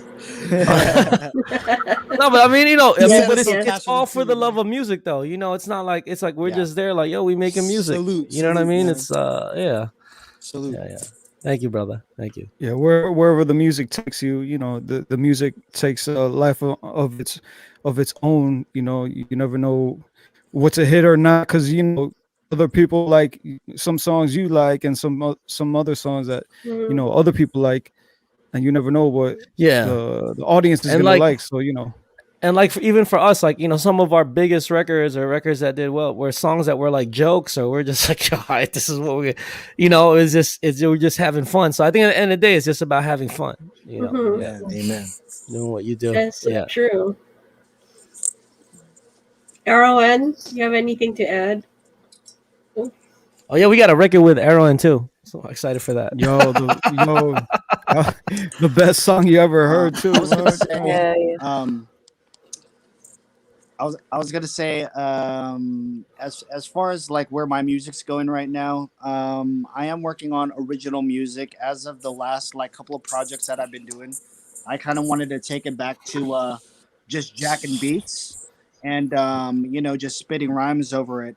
And I had did a mixtape called Dead End Diary. It was just a 3-pack, and what I wanted to do was just get sounds that were either from my past or whatever, and I just wanted to do some dope stuff over it. I just wanted to actually do some bars over it, and those bars or those songs actually led me to working with DJ Duel and Petro Roselle of Grub Life. Grub Life did some of Ruby's first videos and Bamboo's first videos from back in the day. So, you know, right now you can go to the Grub Life channel. You can check out my music videos on there. We do have like some more mixtape music coming out also. And I was going to say, I've also made music also here with Noah. So hopefully you guys can hear that in the future. And actually, one of the biggest projects that I got going on is on Kumu. I actually host a podcast. It's the longest running episodic podcast on the app. It's called 7,000 Miles. It's a distance between us and the Philippines. So I talk about my stories about being a Filipino-American growing up here in the Bay Area, and also yung mga experiences ko nung nandun rin ako sa Pilipinas. Magaling I also got to mag-Tagalog. do some acting out there and all that stuff. So these last 3 years on this app, I've been kind of just doing this podcast and, just trying to, I know it might be cliche if we're talking about breaking the barrier and all that stuff, but hey, if I'm here in the United States, I'm not, what do you call it? I'm not Filipino enough or not American enough, but when I'm in the Philippines, I'm not Filipino enough or whatever it is. So, to have these issues growing up for the last 30, 40 years, this is at least something that I'm comfortable with talking about. So I just continue to push that, continue, of course, to use my music as a back end to do that. And hopefully, my music has gave me opportunities like being a podcaster. Getting contracts on Spotify to do podcasting is awesome. And it wouldn't have been because if not for the music, me doing 2 hours or doing an hour here, it's almost like performing. It's just I don't have to listen to a bunch of songs that I'm tired of or I got to remember. I love, I was telling Noah, I consider myself a freestyle podcaster. Yeah. Give me 2 hours with just a mic and I'll give you a show. You know what I mean? And I wouldn't have gotten that if it wasn't for me being an MC. So definitely this music has took me somewhere. And hopefully within 2 years, I could actually write a book and talk about the last 5 years. Let's go. And Need a not book. only that, but going through this app on a pandemic, so I'm just a kid from San Jose, just want to tell a techie story, and hopefully the Filipino lifestyle that I live is a backdrop for it. So yeah. All right. So we holding you to that, Aaron. You gotta do that. You gotta release that book, man. That'll be awesome. I gotta ask so many people for their clearance for the book. So, you know what I mean? That's real. That's true. Yeah. You don't want them to come back after the book comes out. It sells like 1 million copies. Just change their names, man. Just change their names. Paalam. Yes. Or why'd you talk about me like that? Or why'd Like, you what is that? Fictional characters. Like witness protection, like names have been changed to protect the whatever. Talk about Kai. I'm just kidding. They'll be called. Oh my gosh. I'm just playing I Kai. said, no, I can't because they're on a lot of my slow jam tapes, Something's Yeah. telling me it might be He's ready for Something's karaoke, telling Marlon. me it might be you. You ready? Hey, we might have an R&B reunion soon, so that's coming up. Okay. Hey, let me know. I mean, I actually know the manager for Kai. If you guys want to get them, just let me know. Awesome. Yeah. That was like the Filipino 112 back in the day. Yeah, So man. Yeah. If we're really Yeah, I'm talking to a couple of groups right now from the heyday of Philam or Asian R&B. I love Yeah, them so- now. I love them now. You know what I mean? I love them now. You know what I mean? So shout out to them. oh my gosh. And so, going back to the question, Marlon or Sultry, where do you plan to take your music, or what's coming up next for you guys? ladies first. Go ahead, Sultry. Oh yeah, sure. Well, I just had a meeting with some directors. I'm working on it's going to be like a documentary music video project for this 8-track 2-part mixtape that I'm working on. So the first part is called Gem, because I'm a Gemini. So the gem is like really seeing the gem in yourself, seeing, like the diamond in the rough, even though you go through things. It's a story about my migration too, and also just like different challenges, like shadow and light, and just trying to bring more movement in our stories and our culture into the visual. And for me, it's a big deal because, you know, being undocumented, I go in and out of the shadows depending on the administration. You know what I mean? So the last 4 years, we've been in the shadows in a way and kind of just rebuilding and getting our confidence up and working on our art as undocumented immigrant people. And so I'm going to be crowdfunding from the end of March through April and trying to get this project going and just building our community, you know, building a community of undocumented artists, Pacific Islander and Filipinx artists, and whoever else wants to collaborate. And I'm really big on just like bringing people together, even though it's hard in this pandemic time. Like, I'm just trying to just continue to expand our practices. Like right now I'm learning different ancestral medicine, from body work to plant medicine, and also our music practices from the ancient times. And I want to bring that into what I'm offering. So, you know, yeah, you know, That's the possibilities dope. collaboration is infinite. And right now I'm just working with my team, building that out. And y'all are welcome to be part of the journey, you know, however we can support each other. You know, I'm grateful to be tapped in. You know, this is why I came here. So thank you for letting me be part of this conversation. I'm ready to rock it with y'all tomorrow. So that's what I'm thinking. Let's get it. So I dropped my last album in August 2020 called Act 2. So it's on all digital platforms. I'm still pushing that. As far as music, I'm dropping a 5-song mixtape called Algorithms this coming spring. And my album with Joey Dixon, he's a producer from San Diego. He produced all 12 songs. Our album called 13th and Broadway is almost done, and we're really pushing for summer, realistically, 12 songs. And I also have a podcast called MD Podcast, and it really started out as hip hop commentary, but it's really been taking a turn into more mental health issues. I work with kids.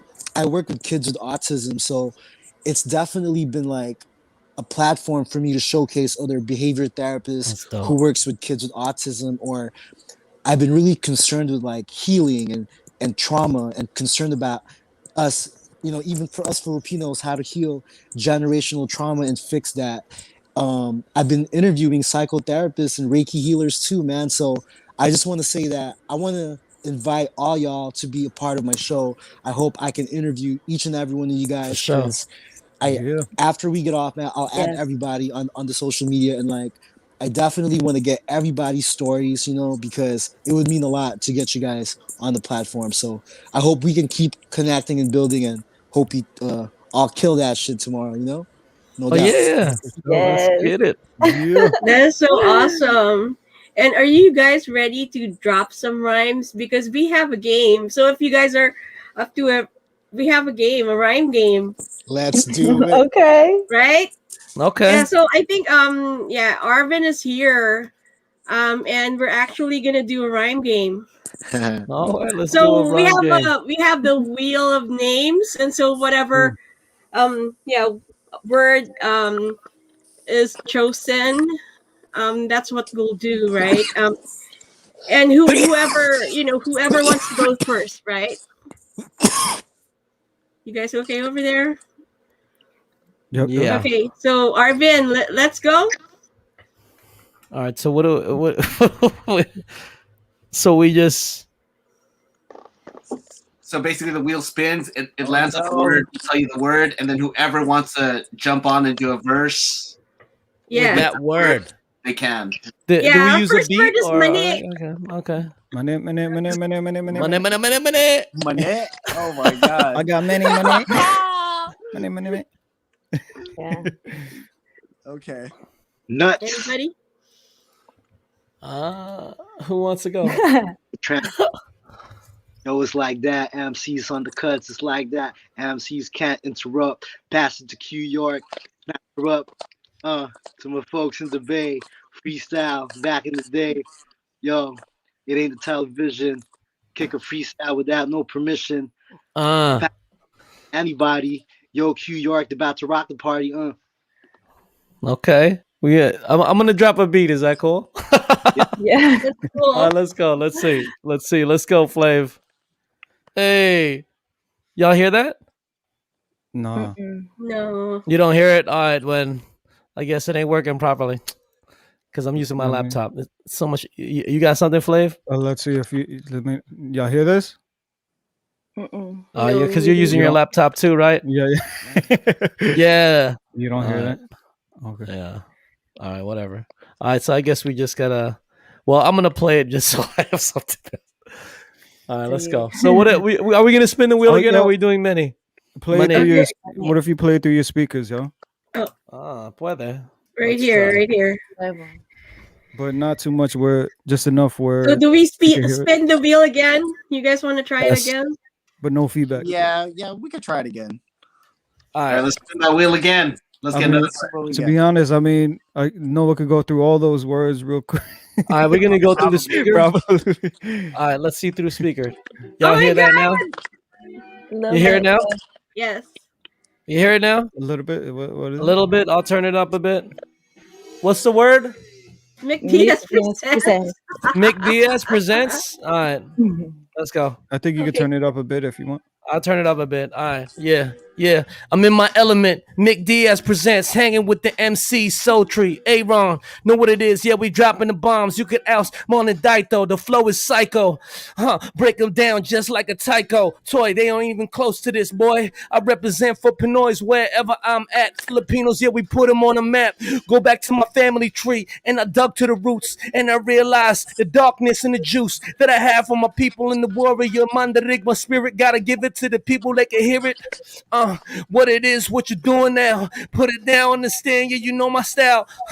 They can't see me with Anthony Ferranda. Yeah, we form like Wakanda. It's Minute, Philippines, minute. we move with honor. You couldn't stop me, boy. We got this genre. I put it down with my people understand the sound. Minute. Money, how many mics do I rip on a daily? Money, flow is money. Yeah, getting that money. Oh my gosh! Thank you so much. Yo, okay, we got. Okay, If y'all can rock to the beat too. Go and listen. let's do It's a another little word. low, Let's though. do Yeah, another turn it word. up a little. So Alright. these are words that are really popular, like during COVID times. Mhm. All right, You this know is how a little- everyone is making all kinds of pandesal Ah, during the pandemic. all right, play the beat. Oh. all right, up. Here, let me. You can hear it.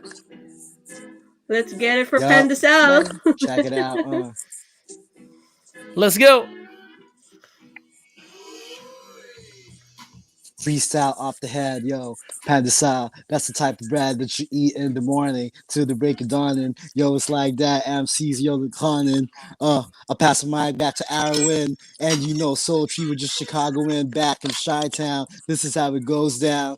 Yo, props to Motown. Yo, what's up to Flavormatics? We gotta do Yeah. some mathematics. Attack it. Panic. Yeah. Static, traffic, graphic, telepathic. No. Hey. Hey, you get it. Yeah. What up, Soul? Hit that, Soul. I Let's see get you, it. girl. All right. Yo, no, you gotta turn it up a bit so I can. Oh shit. My laptop is on 2%. Let me just get that juice. Hey. They said we got money. We about that nuts. I got that verse that gave you all the cuts. I've been thinking, I've been spit a little bit. I know you want to get on this little clip. I know you want to get into the rhyme. You want to get in steez. You got to put in the time. You got to get the verse. It ain't such recurse. Yeah, we got to reverse the curse in our minds. In our lineage, we got to go through time. We got to go through the flow. We got to get the grind. We got to get that money. It's not just about pay. Every day, every tree, every way. We gotta go, we gotta flow, we gotta know. The truth is in us, we just gotta go and flow. In your mind, in your time, in your grind. It's the way we just go beyond the line. Yeah, we go beyond the line. Hit you with every rhyme all the time with the grind. Yeah, you know the hustle. We do it. Yeah, you know I got the muscle. Yo, going to the gym. Nah, I stay at home and eat, get fat. Yeah, you know I got that track. Keep it fat. PHAT. You know who we be. Flavormatics with a Z. Spell it with the Q York City. And now we right here on TV. Nah, we on FB. or your wife T. Let's go. Yes. Yeah. That is so. Yeah. Let's do one last word so that we can hear from RON. Yes. Hey. Oh no. Last but not least. Oh no. Here, let me try and get you. Oh, debut. Oh, Oh, Oh, so SoCal! yeah, you know that's SoCal. You got that. Oi. Oh, you gotta play good. You gotta spit some shit to this, son. Hey, yo. Let me keep it vocal when I'm in the SoCal. Yup, I'm up in NorCal, but I go to SoCal. Yup, I go to SoCal for the Padayao, Padayao. Yup, it's only yup, down to SoCal. Yup, I keep it popping. Yup, down to SoCal. Yeah, I keep it rocking. Yup, when I know her, when I whip flavor. Yup, say what up, see you later. Yup, shoot me up like now and later. Yeah, hit me up a harder fader. Hey. Yo, confetti, yeah. Spread it out like confetti. Yeah, when you see me SoCal, when you see I'm sold down, when you see the OCal. Hey, when you see the SoCal, say OCal. What up? Back it out. Baptist out in Cali. Unrecognized, blasphemy, stamp tally. All the way to the valley, Bastille, Q York. We about to rally on the freestyle tip, holding down the fort. Every time we grab the microphone, you know we just support on the mic booth. Every time we gotta spit the truth, it's like that, blowing, blasting off the roof. Michael Diaz presents, represent. Marlon D, the flow is getting bent. Figmatics, Noah, the Lazarus. Matter of fact, MCs don't want to battle this. The pros and the amateurs. I love MCs just like cannabis. Ain't nobody just attacking this, slacking it. The microphone's passionate. I'll be smashing it. They be crashing it. Matter of fact, yo, I don't know if they asked for it. Pass it back to Soul Tree.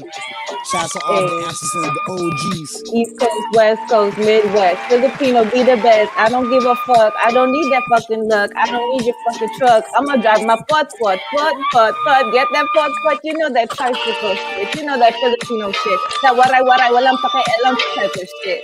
I'ma do this till I die because that's how I live. I don't need to forgive. I hold on to my grudges. I got my little crushes. We switch up the beat and we just get luscious. I just got a flow. I got that RON, that Marlon, Noah, Flavormatic, Nick Diaz, Anthony in the mic, Arvin on that track. You know we don't even shit. We got that sex. I don't know. It's just getting a little wild now. You know I just gotta get a little wild. Soul Tree off that dome. I am in my home. You know I'm in the Zoom. I'ma get in your room. I'ma ask with consent. That's how we do. We need that permission. Get in it.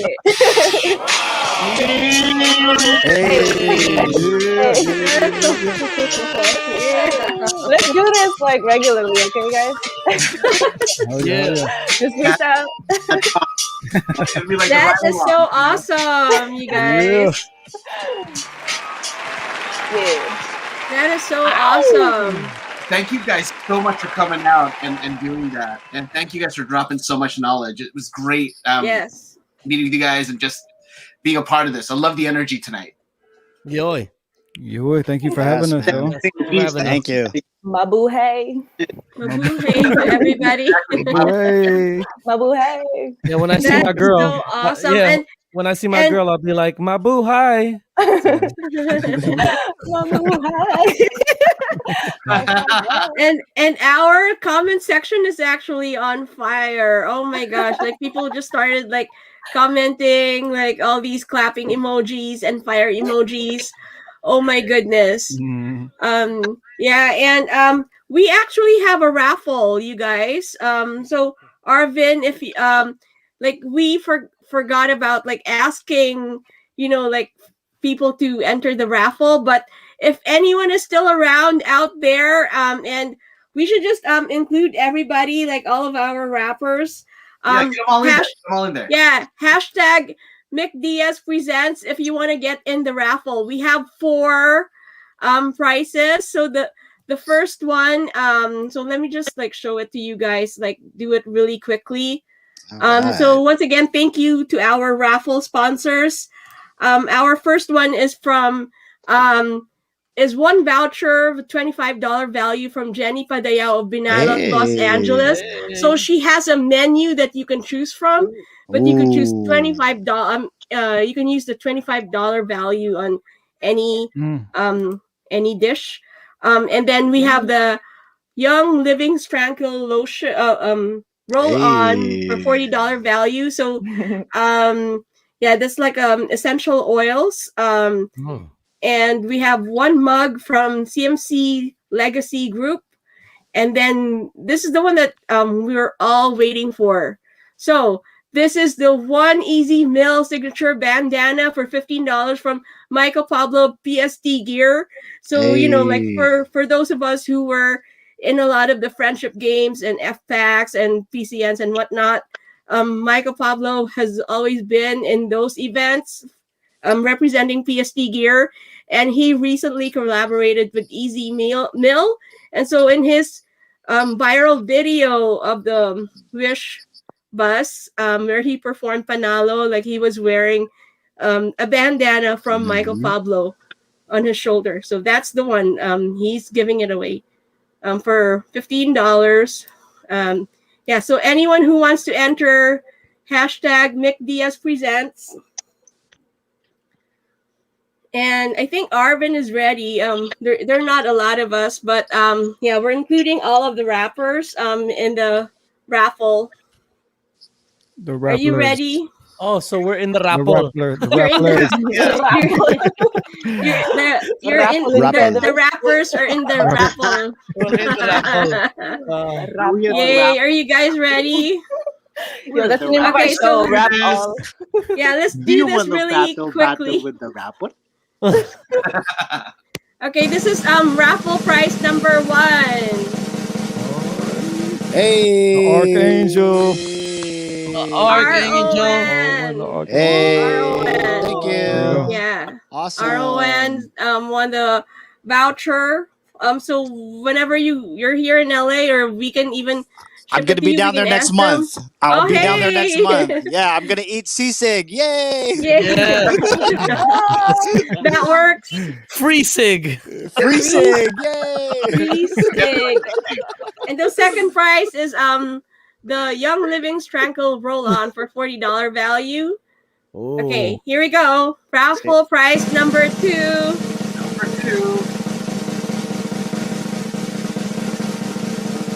Hey. Marlon. Yeah, roll on.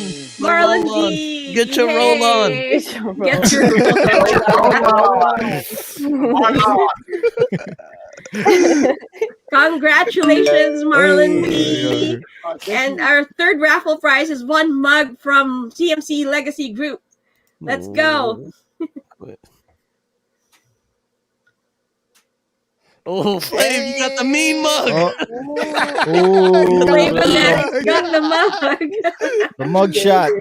Mug Yeah. shot. The mug shot. Congratulations, Depends on Flame what you put in Fanatic. it, Or the but yeah, mean mug. the mug shot. Okay, so this is the grand raffle prize. Ooh, good Oh. luck. For Good luck, guys. this one Sure. EZ Mil Signature Bandana, $15 value from Michael Pablo of PST Gear. Okay. Let's go. May the odds be ever in our favor. Oh, yes. Hey! I'm flagging. Noah. You better Noah get it. won. Congratulations, Yeah. Noah. And And so, Oh. yeah, we Thank will you, thank you, thank you. coordinate, put all of you guys who won and coordinate with the raffle sponsors on how you can get your prizes. okay. Awesome. Yes, and once Awesome. again, thank you so much for being on our show. It was really fun. And Enjoy. we'll see you guys tomorrow. Oh my Tomorrow. god. Yes, I'm excited. Yeah. Excited to see everybody, and yeah, we're hyped, man. Let's get Friday it. night, prime time at 8 o'clock p.m. All of our rappers will be performing for us. Yes. Oh, Yes. it's Friday Night Live. Yeah. Yes, yes. Yeah, Friday night prime time live only here on Nick Diaz Presents, 8 o'clock p.m. Okay. So we'll see you guys tomorrow. Good night. Good night, Good guys. night, good night. Thank you for coming Good out. night. Thank you Thank so you. much, Meg. Thank you. Thank you so See much, you Meg. tomorrow. Salamat. Thank you. Salamat. Bye-bye, Salamat. guys. Bye, Salamat, guys. guys. Ingat. Yo. Yay! Good night. Good night.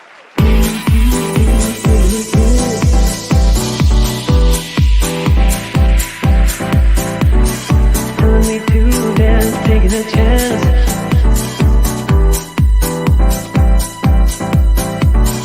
Telling me to dance, taking a chance.